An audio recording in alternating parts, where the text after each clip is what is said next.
All right, guys, welcome back into another episode of To The Show Baseball Podcast presented by Beyond the Monster. I am your host, Andrew Parker. In today's episode, I am going out to California. We are going to the LA Angels organization. I got Benny Thompson on, who's fresh off a single-A All-Star award for his season for Inland Empire out there.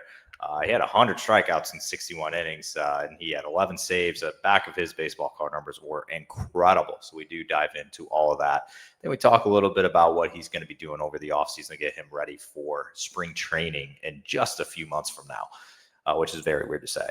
But before I do shoot to the interview, whether you're watching me on YouTube right now, listening on Spotify, Apple Podcasts, wherever it is you are listening, please give me a like, subscribe, thumbs up, anything. I'm making a push for some subscribers on YouTube because that is a newer channel, and I would appreciate every single one if possible. But yeah, without further ado, let me shoot you on to the interview with Benny Thompson. All right, I am joined by Benny Thompson, who is fresh off being named single-A All-Star for his season there in Inland, and that's exactly where I need to begin. Is obviously the back of the baseball card numbers were absolutely incredible, and I know that's not the end-all be-all. Like, hey, I had a good season because of this, but some of those numbers you were putting up this year were absolutely great. So. Could you just walk me through your year and just tell me a little bit about how you think your season went for yourself? Okay, yeah, I thought I did pretty good. Obviously, like you said, the back of the baseball card numbers are definitely there. Um, I think I kind of was developing my role early on in the season as a reliever and trying to find out what I do good and what I do great and trying to mix it all up and just kind of find my niche. And towards the end of the season, I found out that they were getting me in as a closer, and I really kind of took off from there. Ended up getting about, I can't remember, close to 10 saves, I think, towards the end of the year. And I was pretty consistent in that aspect. And I think that's really where my season kind of like hit the launch pad, and a lot of those numbers in the back end of the season were pretty crazy. Yeah, I mean, just looking, I'm going to hype you up here for a second, so just bear with me. But, you threw 61 in the third innings. You had a 1.91 ERA. You had 11 saves, so a little more than you thought. You had 100 strikeouts on the dot. I don't know if you did that one on purpose. So you had a 14.7 K per nine, which is absolutely incredible. So was that when did you kind of realize that you were putting together a season like that? Like, did it click like halfway through the year? You're like, I'm actually doing something here. Like, does that you just kind of kept putting up outing, and it happened? I mean, to start off, I was just trying to go out there and keep stacking good days. It's a daunting season. It's 6 months, so you just want to go out there and do your best every time, stack as many good ones as you can. I would think right around the All-Star break is when I really thought like, hey, I had time to like debrief and kind of like reflect on my first half and prepare for the second half. And I think that's when I really kind of took notice to you're doing something kind of cool here. The team, we had just started. We just started turning it around, and we were winning some games. And it was like, okay, let's come back from All-Star break, and as a team, let's just dominate. And that's exactly what we did. So for yourself, obviously you set a couple career highs this year. You set a career high in strikeouts. You set a career high in innings pitched, which is always that's always a statistic that I like looking at because I don't know if it's just like an old timer thing. I don't know if I'm getting old because I turned 30, but I always say the best of ability is availability, obviously, and it shows that if you're setting that career high in innings pitched, you were obviously available all year long. So. Did you have to like manage anything once you got later in the year? Because this is the most innings you've ever thrown in a season. Like, I guess, how did that go for you? Oh, absolutely. I mean, the recovery aspect for me is big time. I like to dabble in a lot of things, but I think my go-to is probably the hot cold tubs. That really kept me going throughout the entire season. I started that from day one all the way to game 150 or 160, whatever, however many we played. So that was definitely a big time for me. And I think you're right. Like the availability part is big time. I know the Angels are preaching they want the relievers to throw as much as they can, and I appreciate the manager for having that belief in me and throwing me out there as many times as he did. I love it. So that's what I'm there for. So I love it. Yeah, and I did want to ask you too as well, obviously about playing there in San Bernardino, and it's something that I feel like might be a little new to you because I saw that I want to say I think you're a Midwest guy. I think that's where you kind of grew up, where you call home, and you're out on the West Coast now. So what has it been like playing out in California and just all the kind of not the challenges, but just the differences of being home in the Midwest and compared to being on the West Coast?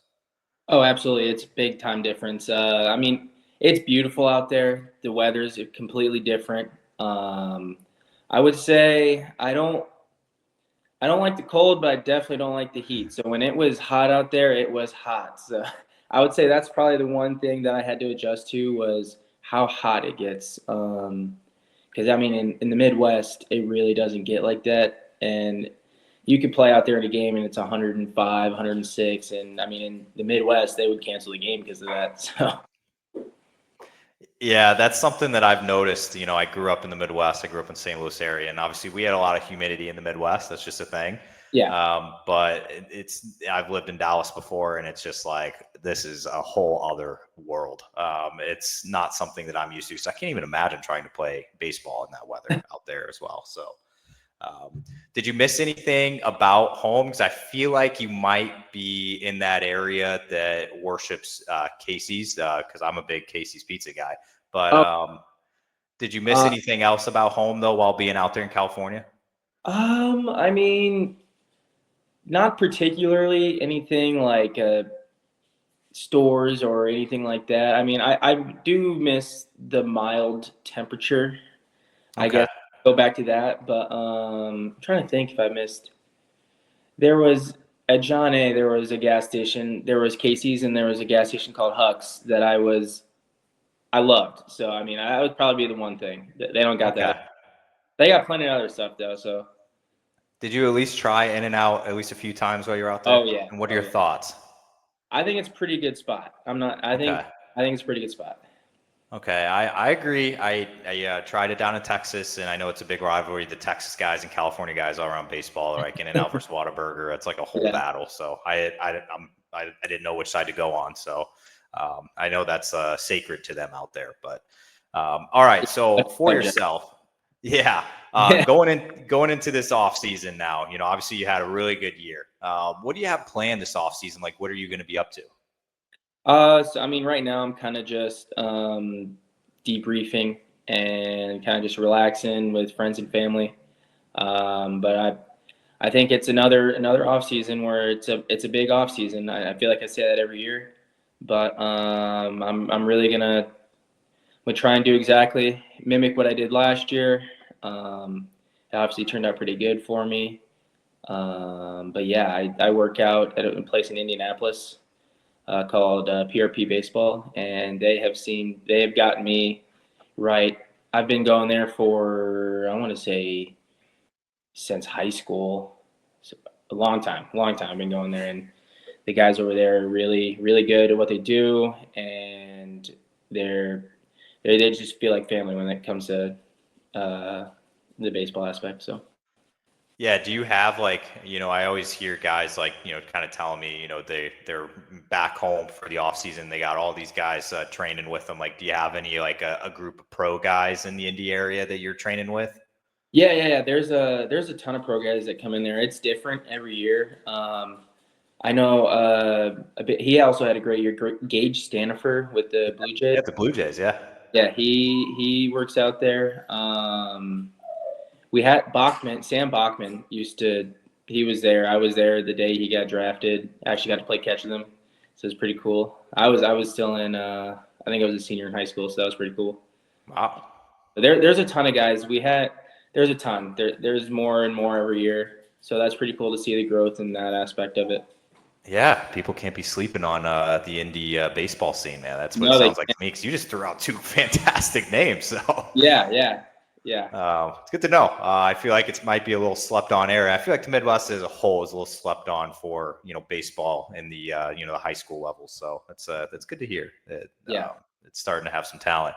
All right. So you just mentioned something. It's a big year. You think it's a big offseason for you. You say that every offseason, but I think it truly is, because I feel like you started to really put yourself on a map this year and showed what you can do. You piled up strikeouts. You threw a career high in innings pitched. So going into this spring training here, and I saw a countdown the other day that it's less than for pitchers and catchers. They'll be here before you know it. Yeah. So going into the spring training, what are you going to be doing anything differently as you prep for this? Or are you going to go status quo what you did last year? I think I'm going to try and mimic what I did last year. I was able to – the only thing I did different last year that I don't typically do is I got it going a little bit earlier, and I tried to get as many live at-bats as possible before showing up.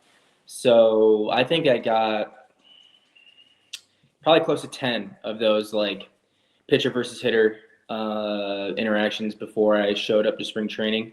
And I think that really helped because I was able to just show up and I was dialed in, ready to go. I had a great spring training. I threw good every time, great bullpens, had great everything. So I would like to, I think for me, and it's better to get going early and show up ready to go than it is. Some guys like to show up and use spring training as like their mountain up on the horse. I think I like to show up ready to go and showcase what I got.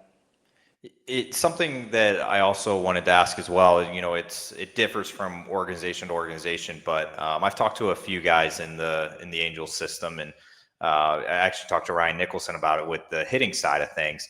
Okay. But for yourself, how hands-on are the Angels in their pitching development with you? Like, are they like, asking you to add pitches, or like, are they kind of a little more hands-off? Like, hey, yourself better than we do. Like, we'll kind of give you the tools if you need it. But how is that relationship with the pitching development?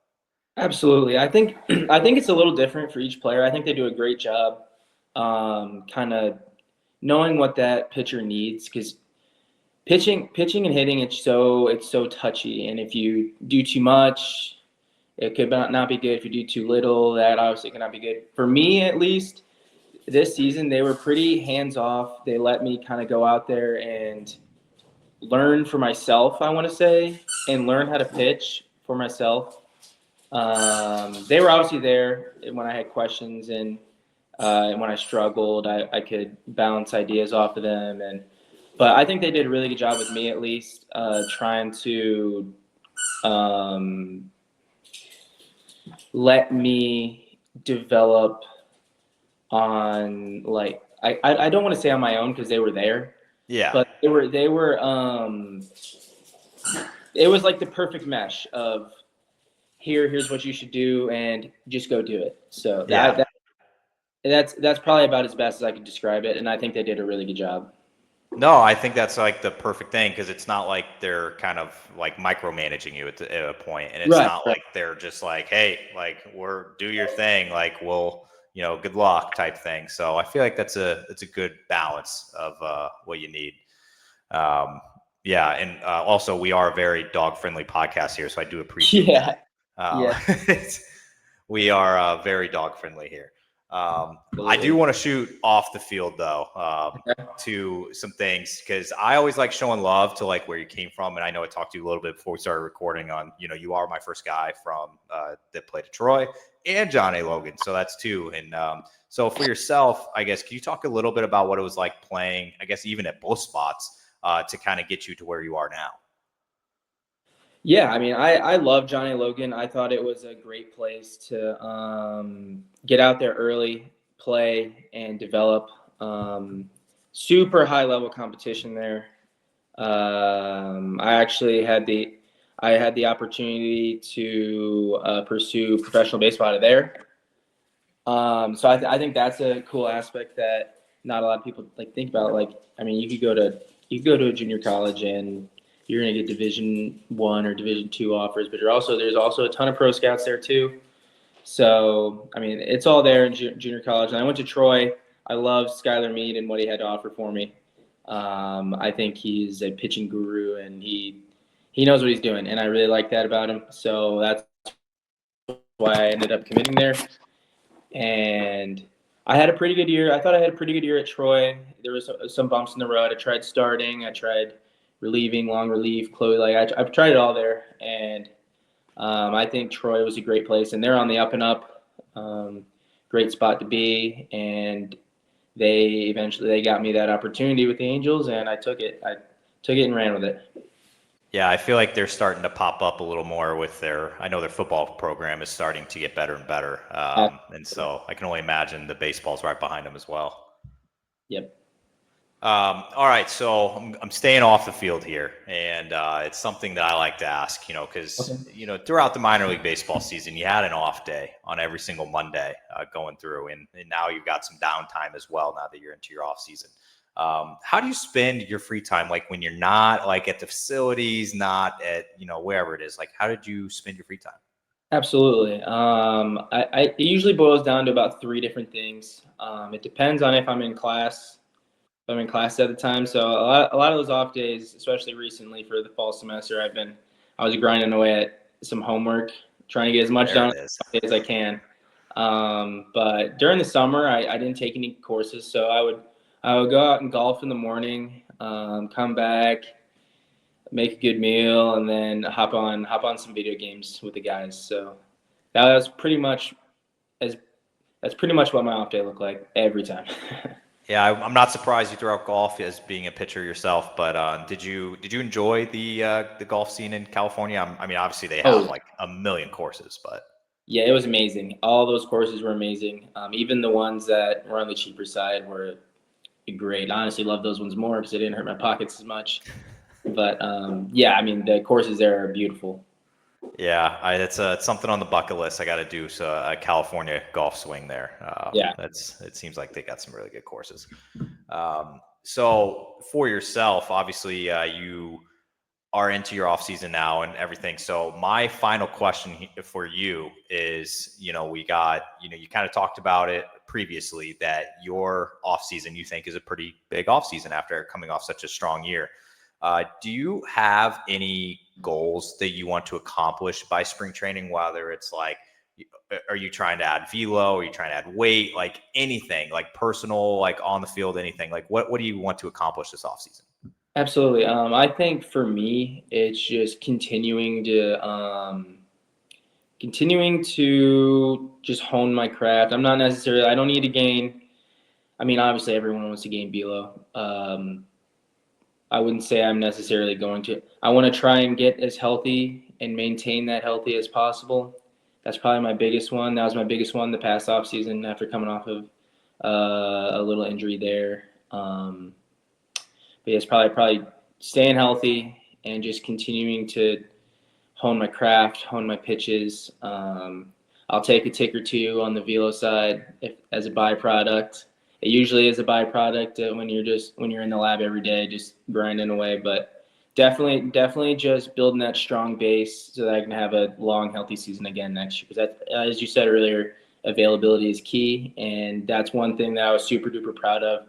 I actually think my coach told me I think I led the league in appearances. So there it is. I was available whenever he needed me. So that was probably one of the more prouder things that I accomplished on the season. Yeah, that's one of the first things I look at when I look at a guy's season. I'm like, okay, like, was he out there doing it for most of the year? Was he reliable? Was he able to keep going out there? And you were. So yeah. I value that a ton as a guy from this side of things out on the field. So one quick follow-up question, though. You had 100 strikeouts this year. How are you going to top that next year? Ooh, I don't know. I know strikeouts are a byproduct of what you're trying to do, but it is really cool that I was able to get to 100 and 100 on the dot. Yeah, it's cool. It's cool to go in after the season, after everything's all said and done, and look at that stat line and it says 100. That's cool. I mean, I would love if I could go out there and do it again next year, but you never know. Maybe I can do it at the next level next year and keep piling them on. Well, I'm expecting 101 out of you next year, but all right. No pressure. All right. Well, Benny, I appreciate all the time you gave us. Obviously, wishing you best of luck into your off season and into the 2026 season. But thank you so much for doing this. Absolutely. Thanks for having me.